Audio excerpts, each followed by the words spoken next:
Grace and peace be unto you from God our Father and Jesus Christ our Lord and our Savior.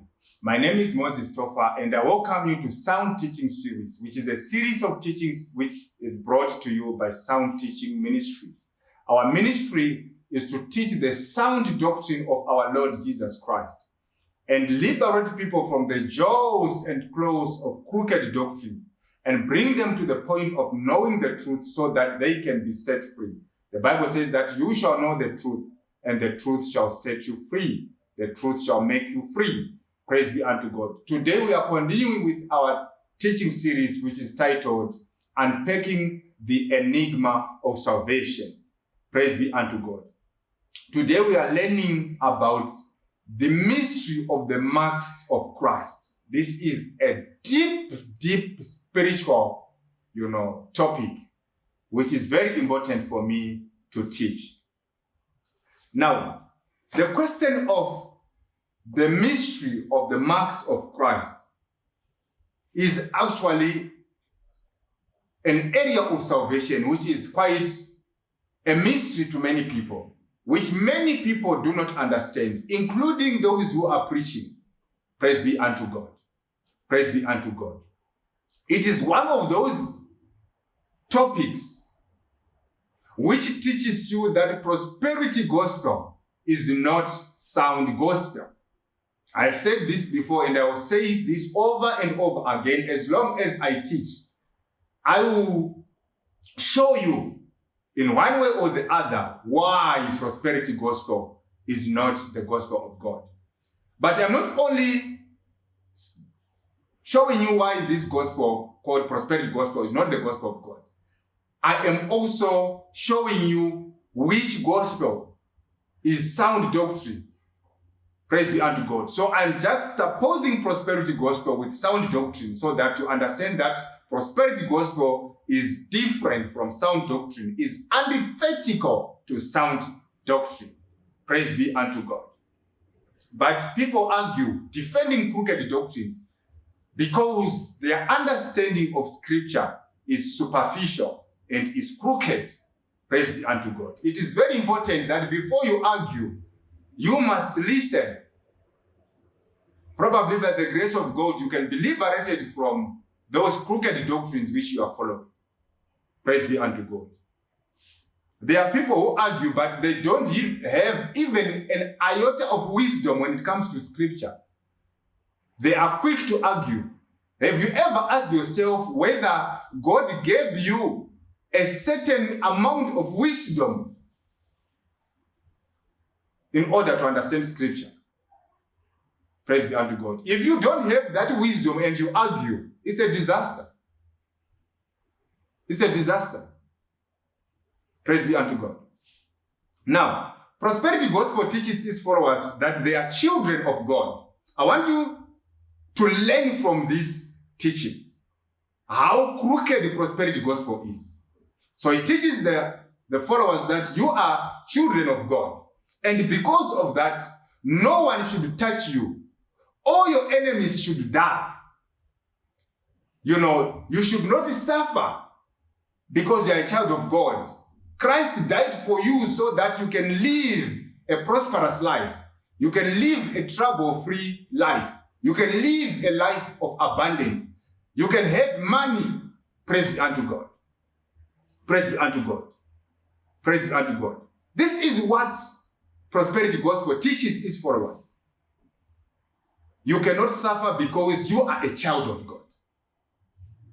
Praise be unto God. This explains why prosperity gospel uses monthly themes which are prosperity focused, yearly themes which are prosperity focused. You are going to get this and that breakthrough because Christ died for you so that you can get those breakthroughs. I'm not going to go into detail with that. It's another issue that I need a separate teaching about that. But for now, I'm just telling you what prosperity gospel teaches its followers. And I want you to learn from this teaching why that is crooked teaching. Praise be unto God. Praise be unto God. Now, sound doctrine teaches us that we are partakers of the sufferings of Christ. Not that we are not supposed to suffer because Christ suffered for us. We are partakers. We take part in the sufferings of Christ so that we can also take part in the glory that shall be revealed. That is what sound doctrine teaches. Any gospel which teaches you that you cannot suffer because you are a child of God is crooked doctrine. And you are going to know why. Romans chapter 8, verse 16 to 17. The Spirit itself beareth witness with our spirit that we are the children of God. And if children, then heirs, and heirs of God, and joint heirs with Christ, if so be that we suffer with him. If so be that we suffer with Christ, that we may also glorify together. That we may be also glorified together. If we suffer with him, that we may also be glorified with him. Do you see now? We suffer with Christ so that we may be glorified with Christ. We partake in the sufferings of Christ so that we may be glorified with Christ. That's when a certain gospel doctrine teaches you that you cannot suffer because Christ suffered for you. Praise be unto God. So as believers, we are destined to suffer. Praise be unto God. We have to suffer, and suffering is good for us if we suffer on account of the name of Christ. Praise be unto God. Praise be unto God. Let me explain now what are the marks of Christ so that we have a picture which is clear about the marks of Christ. Galatians chapter 6 verse 17 says that, from henceforth, let no man trouble me, for I bear in my body the marks of the Lord Jesus. This was Apostle Paul. Now here Apostle Paul was talking about the sufferings and the persecutions which he went through because of the name of Christ.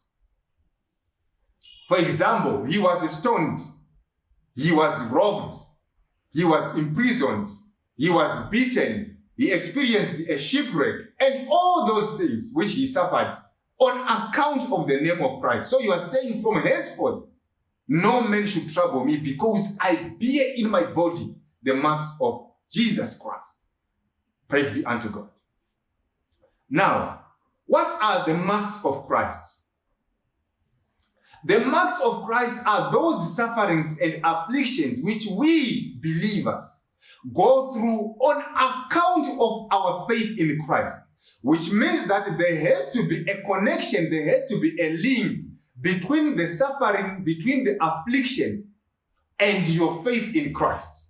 If the connection is not there, then we are not talking about the marks of Christ.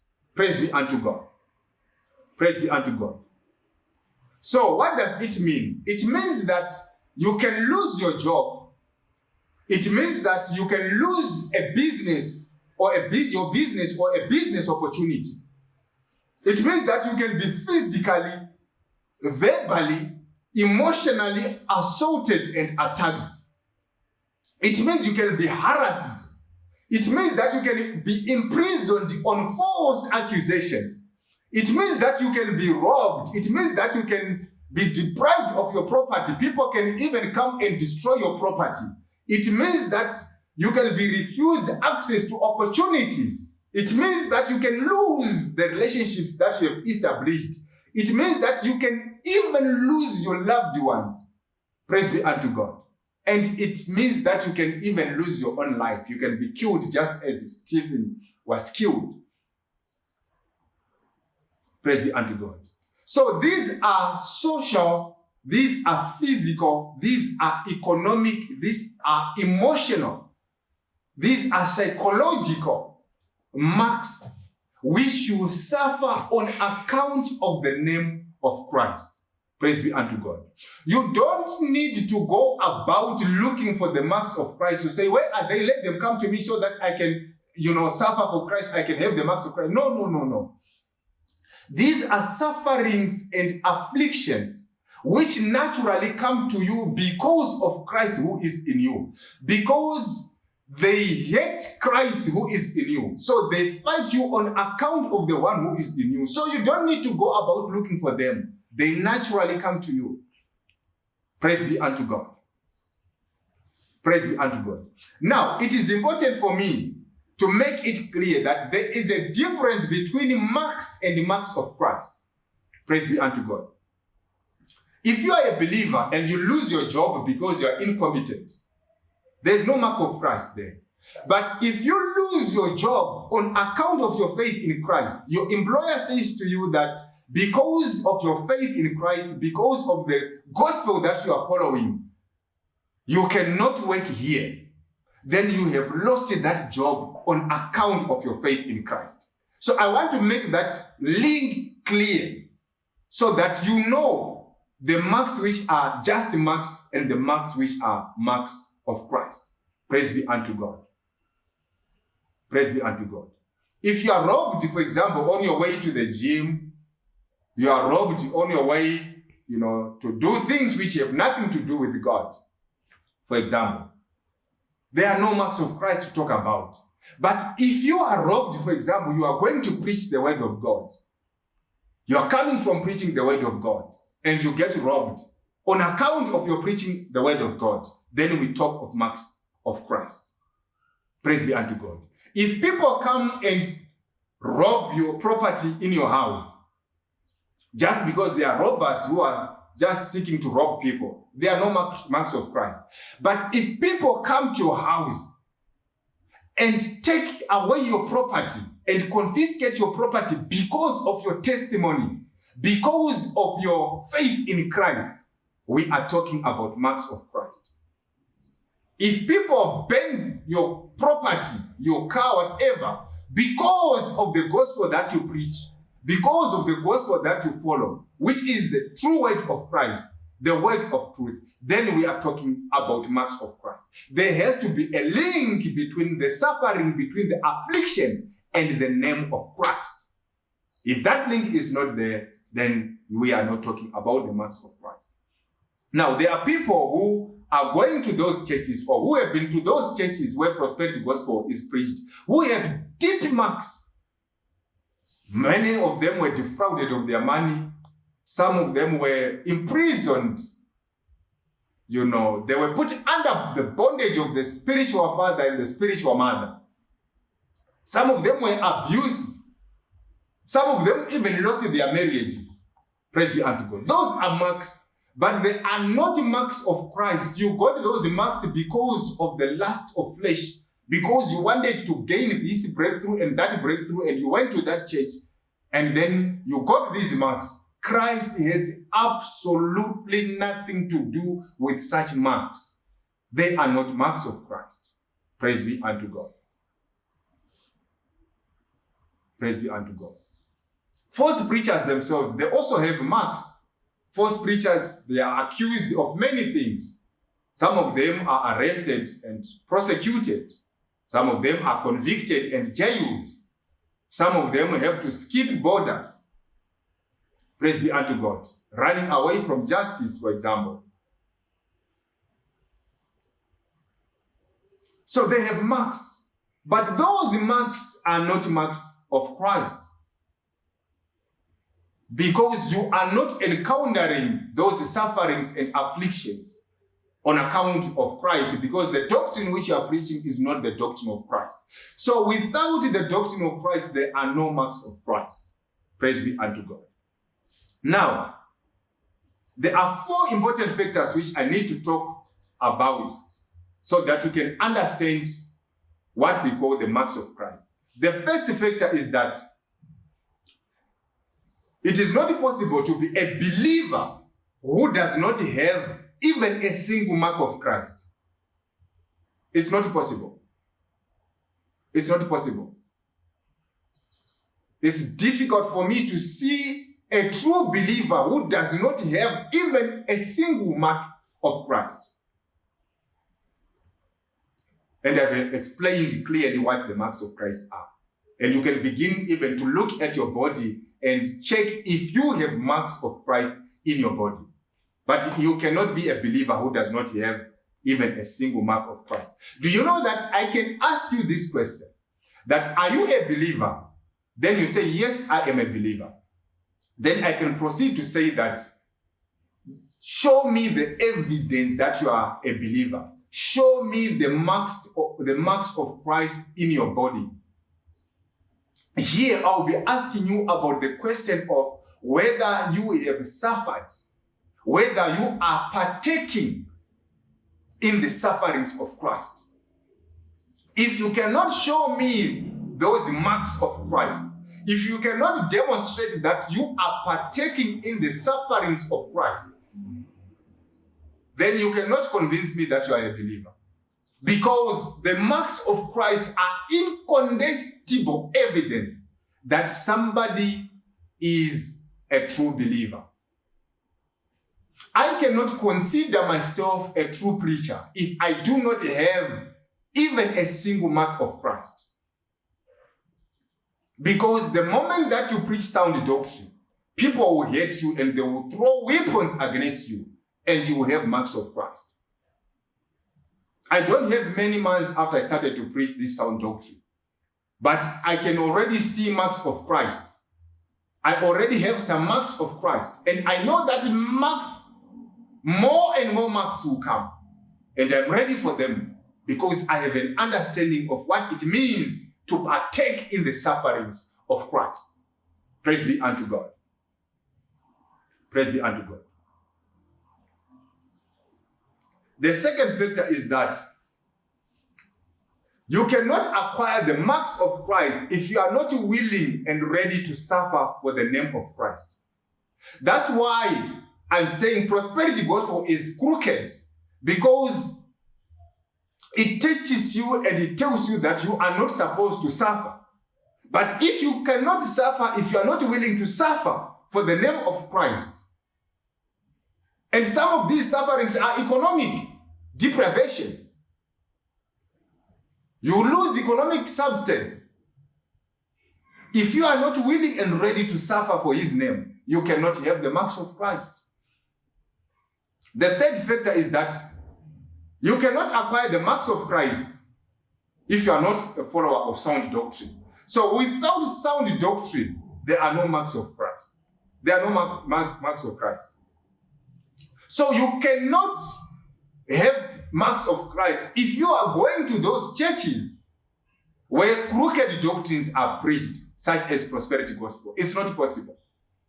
Where you are told that 2020 is your year of prosperity, where you are told that you cannot suffer because you are a child of God, where you are told that you are under the spiritual covering of the spiritual father, no enemy is going to touch you, no one is going to fight against you. All your enemies must perish. Buy this anointed, that anointed material in order for you to be protected from sufferings. You cannot acquire marks of Christ if you are not a follower of sound doctrine. Praise be unto God. So this teaching that you are not supposed to suffer conflicts with the concept of marks of Christ, contradicts the idea of the marks of Christ, is antithetical to this doctrine of the marks of Christ, which is at the center of a believer's life. It's at the center of a believer's life. The fourth factor is that you cannot acquire the marks of Christ if the world does not hate you, if the world does not afflict you, if the world does not fight against you. You cannot acquire the marks of Christ, which means the world has to hate you, the world has to afflict you, the world has to fight against you, the world has to form weapons against you and throw those weapons against you in order to hate you, in order to harm you, in order to kill you, in order to deprive you of material things, of liberty, of happiness, of all those things. Praise be unto God. Praise be unto God. And people around you will also be afflicted. If you are married, your family, your children. If you are not married, your siblings, your parents, people around you can be persecuted and afflicted because of your faith in Christ. Praise be unto God. Now, I'm going to read two scriptures here. The first scripture is John chapter 17, verse 14.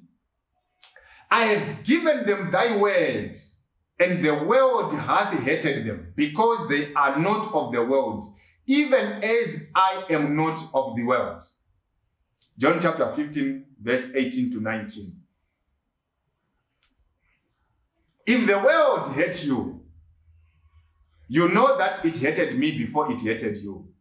If you were of the world would love his own. But because you are not of the world, but I have chosen you out of the world, therefore the world hateth you. Praise be unto God. Praise be unto God. Now, from these scriptures, you can see that if any preacher tells you that you are not supposed to be hated, you are not supposed to suffer, then that preacher is teaching you crooked doctrine. Then that preacher is depriving you of the truth. Then that preacher is taking you away from the truth instead of directing you towards the truth. Praise be unto God. Praise be unto God. We learn two things from these scriptures. The first thing is that believers are destined to be hated and to suffer. I gave them your word, and the world hated them. Praise be unto God. Believers are destined to have enemies around them. They are destined to have weapons which are fashioned against them and directed against them. You cannot be a believer who does not want to be hated by the world. You cannot be a believer who does not want weapons to be fashioned against you by the world. But we see prosperity gospel teaching people that because you are a child of God, no one is going to hate you. No one is going to harm you. No one is going to do this or that against you. You want to have Christ in you, and then you want the world to love you. It's not possible. The moment that Christ is in you, the world will begin to hate you. The world will begin to seek to harm you. The world will begin to fashion weapons against you. Praise be unto God. Praise be unto God. 1 Thessalonians chapter 3 verse 3 says that no man should be moved by these afflictions, for yourselves know that we are appointed thereunto. Do you see here? We are appointed unto afflictions. That is when you are told that you are not supposed to suffer because you are a child of God. How can somebody who is appointed unto afflictions not wanting to be afflicted? Praise be unto God. You want, both worlds. You want Christ and you want to be loved by the world. That is not possible. That is not possible. So sound doctrine does not teach you that you are not supposed to suffer, that you are not supposed to be hated, that people are not supposed to fashion weapons against you, and all that. But it teaches you that, you must partake in the sufferings of Christ. And that is good for you. It can be, and it is very painful, but it is necessary. It is the nature of the life of a believer. We are bound to encounter sufferings and afflictions. 2 Corinthians chapter 4, verse 16 to 17 says that, for which cause we faint not. Do you see here? We do not faint. But though our outward men perish, look, so the afflictions that come to you, the sufferings, they can erode, they can affect the outward person. Praise be unto God. Yet the inward man is renewed day by day. Praise be unto God. For our light affliction, which is but for a moment, worketh for us a far more exceeding and eternal weight of glory. Do you see the relationship between afflictions and sufferings and glory? The affliction is working for us. What? A far more exceeding and eternal weight of glory. Which means when you are afflicted, those afflictions are preparing glory for you. Then you are told that you are not supposed to suffer. It's as good as you are not going to gain the glory. So you are not supposed to suffer, but you want the glory. But there is a link between the suffering, the affliction, and the glory. How are you going to attain the glory if you don't want to go through the suffering which prepares the glory for you? Praise be unto God. Praise be unto God. You must enjoy on earth and you also enjoy in heaven. You cannot suffer. That's crooked teaching. Now look here, the scripture which you have just read said that our light affliction, the affliction is not light. It is light when it is compared with the glory that will be revealed. But in itself is not light. But when you juxtapose it, when you compare it with the glory that will be revealed, then you say, this is not only light, but it is also momentary. It's short-lived. Praise be unto God. I want to show you that it's not light. Look here. 2 Corinthians chapter 1, verse 8. For we would not, brethren, have you ignorant of our trouble which came to us in Asia, that we were pressed out of measure, above strength, in so much that we even despaired, even of life. Look at the affliction. That you can say, Lord, I cannot live anymore. Above strength, above measure, above that which you can contain. We despaired even of life itself. 2 Corinthians chapter 7, verse 5. For when we were come into Macedonia, our flesh had no rest, but we were troubled on every side. Without were fightings, within were fears. These are the afflictions. They are tough. Praise be unto God. But they are light when you compare them with the glory that will be revealed. Praise be unto God. Praise be unto God. That is when you see preachers who claim to be preachers of sound doctrine being invited to state houses. Praise be unto God. By presidents who have killed people in order for them to be in power. Being given red carpet treatment by presidents who have killed thousands, billions of people in order for them to be in power. Being given land, being given agricultural inputs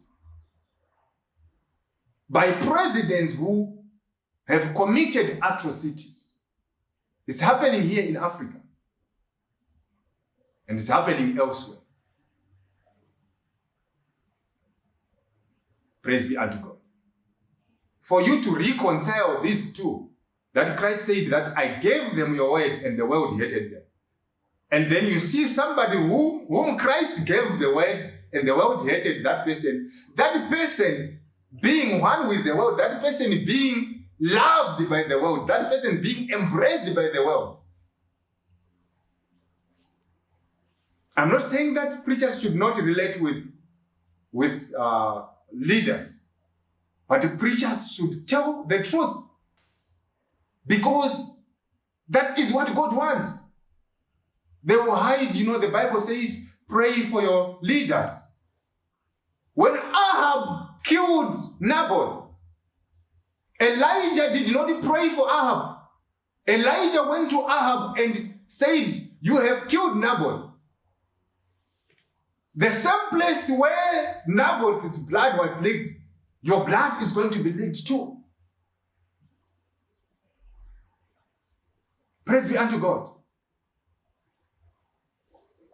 Why are you being loved by the world? When you are a true preacher, we should be telling the world the truth. Don't kill. Don't maim people because of power. Power is something which is temporary. One day you will lose it. One day you will die. Don't do that. But they don't pay attention to that. As long as I'm going to get land, as long as I'm going to get agricultural implements, as long as I'm going to benefit, get this material and that material thing, I hide with the saying that the Bible says, pray for your leaders. When Herod said to Jesus, when people came to Jesus and told him that Herod wants to kill you, Jesus himself, did he pray for Herod? To say, you see, I'm the one who did put you on that throne. I must pray for you, Herod. He said, go and tell that folks.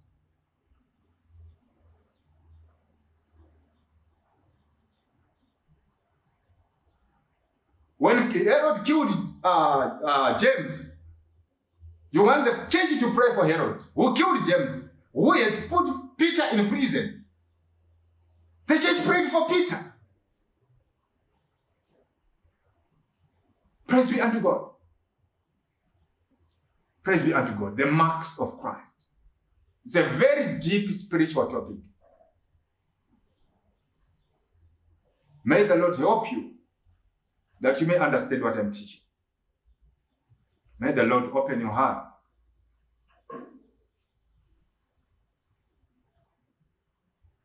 If you look at how preachers were treated, both in the New and the Old Testament, they were persecuted, they were afflicted, they suffered so much. I'll teach about this in detail in another teaching. They were not loved by the world, no. I don't know the kind of Christ whom these preachers who are loved by the world are preaching. A Christ who himself was rejected to the point of being nailed on the cross by the world. He is the one who is saying, the world will love you when the world hated him.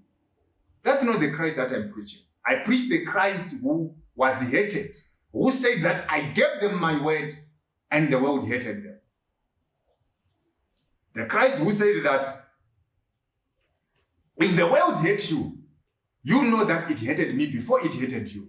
That's the Christ that I preach. Praise be unto God. And that's the Christ that true preachers preach.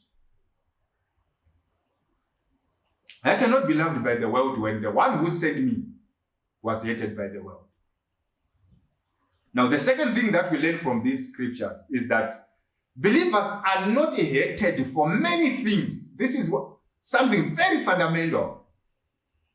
Believers are only hated for one reason: Christ in them.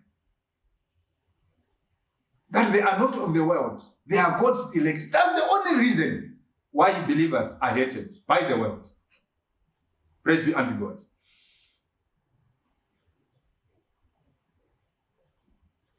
So if you don't want the world to hate you, you don't have to go about killing your opponents, saying that fire against my opponents, thunder against those who hate me. No. If you do not want to be hated by the world, all you need to do is not to have Christ in you. As long as Christ is in you, the world is going to hate you. The world is going to dislike you. The world is going to fashion weapons against you. Praise be unto God. So if you are a believer who says that people hate me because of the material possessions which I have, then you don't know what it means to be a believer. You don't know the reason why believers are hated. Believers are not hated because of material possessions. They are hated because of Christ in them. Praise be unto God. So if you are a believer and somebody hates you because of material possessions which you have acquired, you must actually pity that person, because that person is actually wasting his or her hatred, because that person is hating you for things which are not important, for things which he or she should not hate you. These are ignorant haters who don't know the reason why they are supposed to hate you. You must pray for them and say, God, forgive these people. They are hating me for reasons they are not supposed to be hating me. They don't know why they should hate me. They should hate me because you gave me the word, because I am in you, you are in me. That's why they should hate me, but look, they are hating me because I am progressing in material terms. Now look here.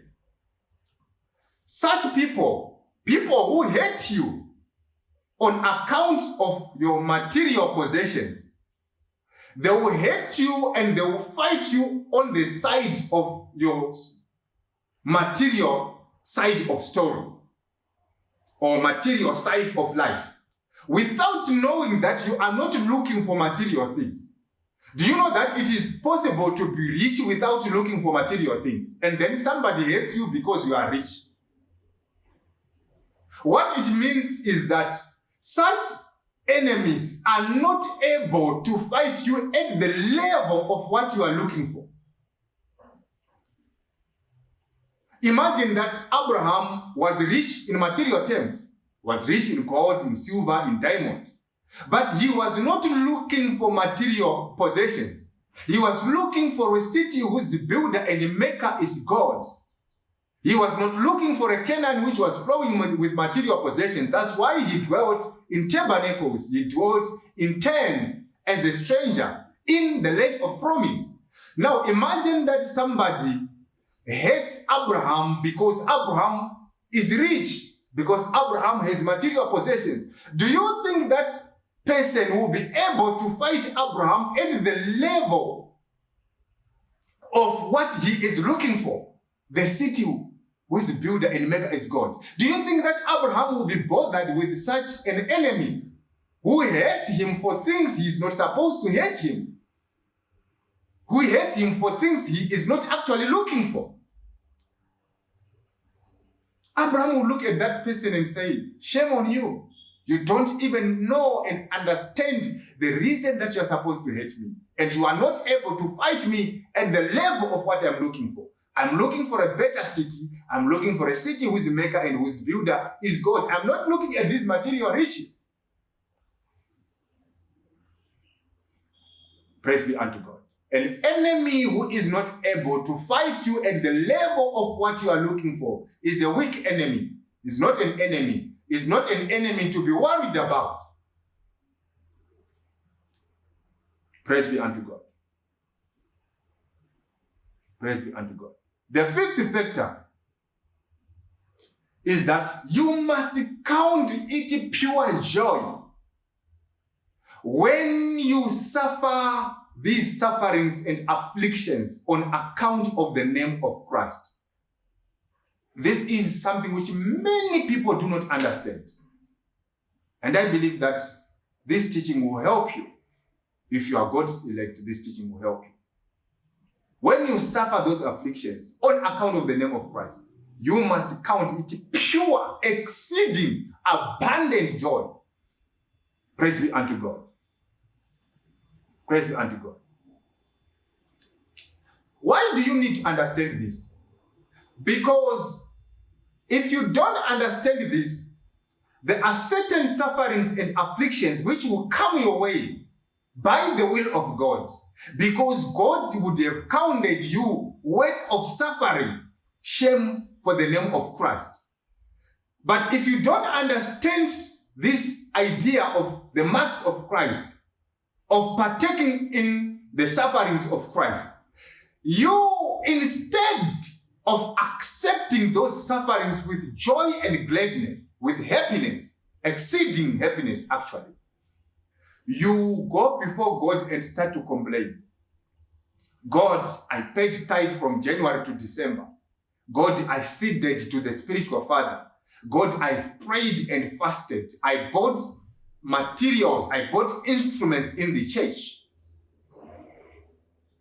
I have done all these things, yet I am suffering like this. Yet I encounter such a suffering, such an affliction. What's happening, God? You are giving power over my enemies. You are making me look like, somebody who is ashamed before my enemies. My enemies are ridiculing me. They are laughing at me. I'm becoming a laughing stock. I'm being mocked because you are supposed to protect me from these afflictions because I have saved you. You complain against something that you must accept joyfully. You spend nights and days of prayer and fasting, praying and fasting against something that you are not supposed to pray and fast against, something that you are supposed to receive with joy and gladness. You will buy anointed materials in order for you to protect yourself against the sufferings which God wants you to go through. So imagine.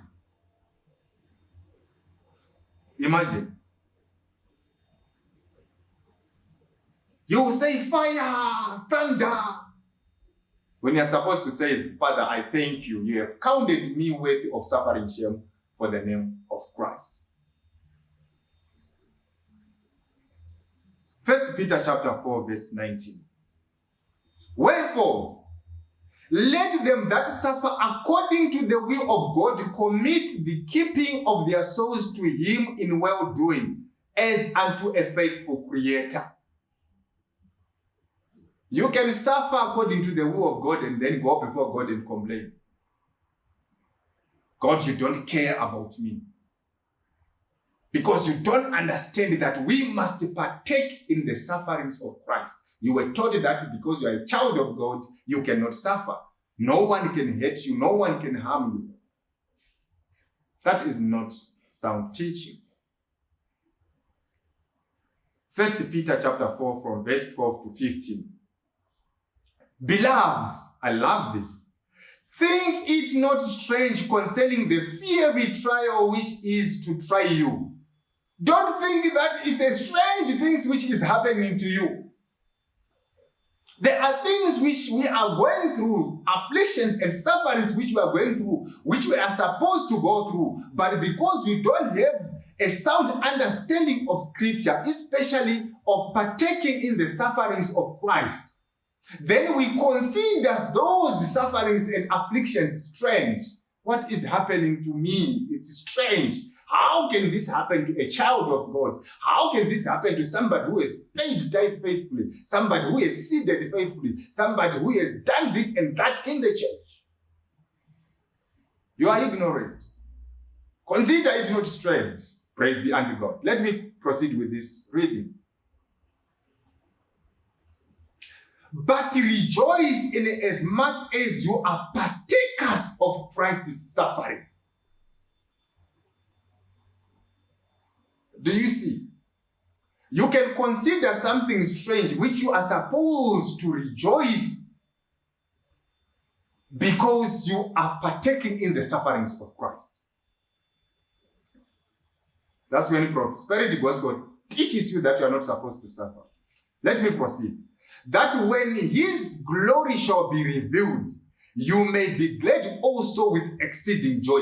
Again, do you see the link between partaking in the sufferings of Christ and partaking in the glory that will be revealed? If you be reproached for the name of Christ, happy are you, for the spirit of glory and of God resteth upon you. Do you see? being persecuted for the name of Christ is evidence that the Spirit of glory and the Spirit of God is upon you. On their part, he is evil spoken of. But on your part, he is glorified. Do you see? When they persecute you, when they oppose you, when they do this against you and that, when you face all the kinds of trials, on their part, he is evil spoken of. But on your part, he is glorified.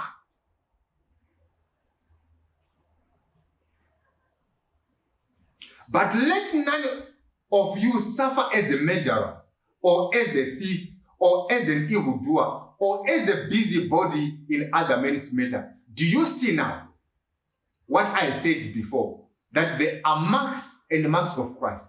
If you suffer as a murderer, we are not talking about marks of Christ. If you suffer as an evildoer, we are not talking about marks of Christ. If you suffer as a busybody in other men's matters, we are not talking about the marks of Christ. There is no connection with suffering for the name of Christ. So don't suffer as a murderer. Don't suffer as a robber. But suffer on account of the name of Christ. Then we are talking about the marks of Christ. Praise be unto God. Now, here are two interesting scriptures about the marks of Christ. The first scripture is Acts chapter 5 from verse 40 to 41. Praise be unto God. And to him they agreed. And when they had called the apostles and beaten them, they commanded that they should not speak in the name of Jesus. Do you see the link between the beating and Jesus? That's why I said that in order for us to talk about the marks of Christ, we must see the connection between the suffering and the name of Christ. So the apostles were beaten and commanded not to speak in the name of Christ. So it means they were beaten because they were speaking in the name of Christ. So there is connection between the beating and the name of Christ.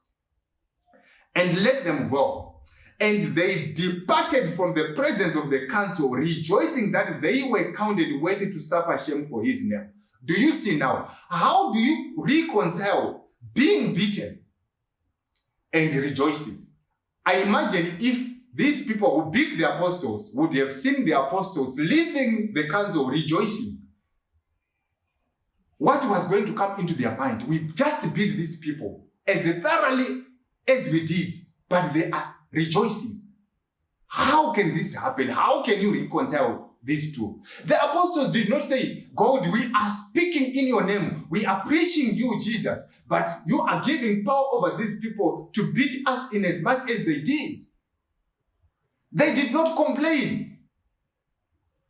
They left the council rejoicing because they had been counted worthy of suffering shame for his name.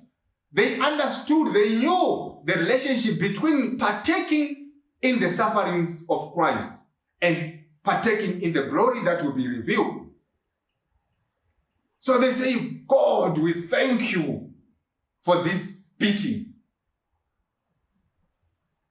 Are you going to do the same if you are a follower of prosperity gospel who is taught that you are not supposed to suffer because Christ died for you so that you can enjoy life, so that you cannot face afflictions in your life?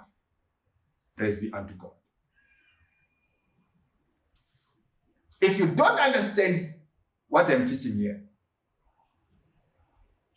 you will rebuke afflictions which you are supposed to accept. You will go and buy anointed materials to protect yourself against afflictions which you are supposed to face because of the will of God. Praise be unto God. Praise be unto God. Matthew chapter 5, verse 11 to 13. Blessed are you when men shall revile you and persecute you, and shall say all manner of evil against you falsely for my sake. Rejoice and be exceeding glad, for great is your reward in heaven. For so persecuted they the prophets which were before you.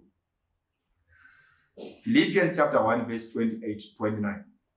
Without being frightened in any way by those who oppose you, this is a sign to them that they will be destroyed, but that you will be saved, and that by God.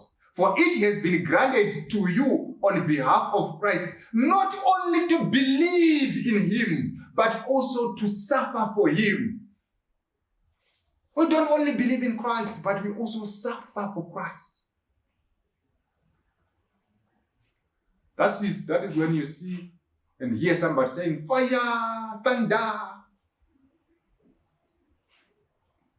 Praise be unto God. Praise be unto God. Now, my question is this. Are we going to see believers who will go through sufferings and afflictions and then rejoice because of those sufferings and afflictions?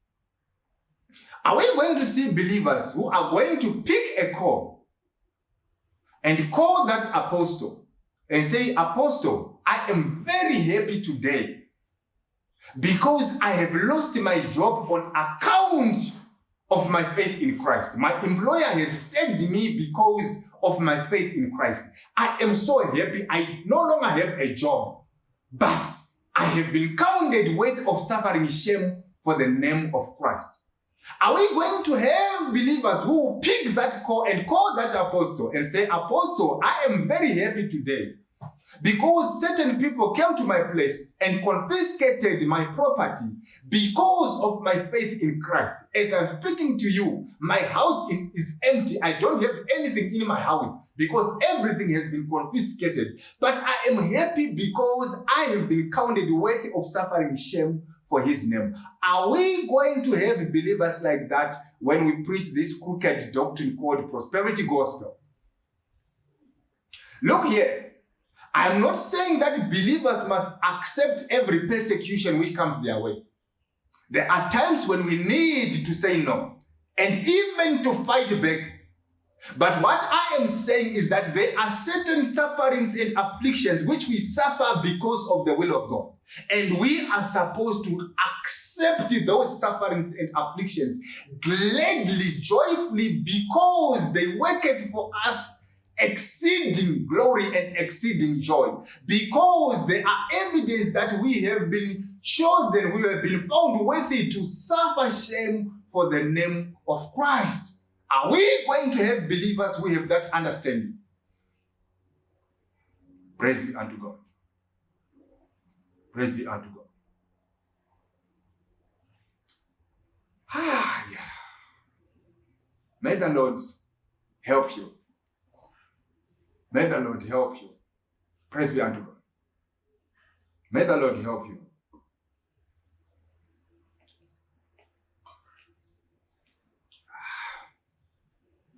Now, there's a mystery which I want you to know. Praise be unto God.